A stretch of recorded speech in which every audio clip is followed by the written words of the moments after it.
Hi friends, ఎప్పుడైనా ఒకసారి గోంగూర పప్పుని ఈ విధంగా ప్రిపేర్ చేయండి. చాలా బాగుంటుంది. ముందుగా అయితే గోంగూరని శుభ్రంగా కడిగి పక్కన ఉంచుకోవాలి. తర్వాత కంది బెల్లని ఒక పావు గంట పాటు శుభ్రంగా కడిగి నానబెట్టుకోవాలి.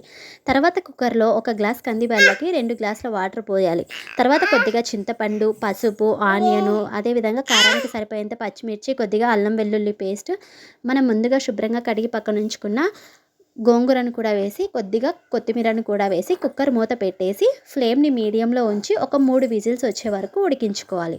తర్వాత స్టవ్ ఆపేసి ఆవిరంతా పోయిన తర్వాత కుక్కర్ మూత తీసి మొత్తం ఒకసారి కలుపుకొని రుచికి సరిపోయేంత సాల్ట్ వేసి పప్పు గుత్తితో ఈ పప్పు మెత్తగా ఎనుపుకోవాలి. తర్వాత స్టవ్ ఆన్ చేసుకొని ప్యాన్ పెట్టుకొని కొద్దిగా ఆయిల్ వేసుకొని, ఆయిల్ వేడైన తర్వాత తాలింపు గింజలు, ఎండుమిర్చి, వెల్లుల్లి, అదేవిధంగా కొద్దిగా కరివేపాకును కూడా వేసి మొత్తం తాలింపు ప్రిపేర్ చేసి పప్పులో వేసేయాలి. మొత్తం ఒకసారి కలిపేసుకోవాలి. అంతేనండి, ఎంతో టేస్టీగా ఉండే గోంగూర పప్పు రెడీ అయిపోయింది. నచ్చితే ట్రై చేసి ఛానల్ సబ్స్క్రైబ్ చేసుకోండి. Thank you.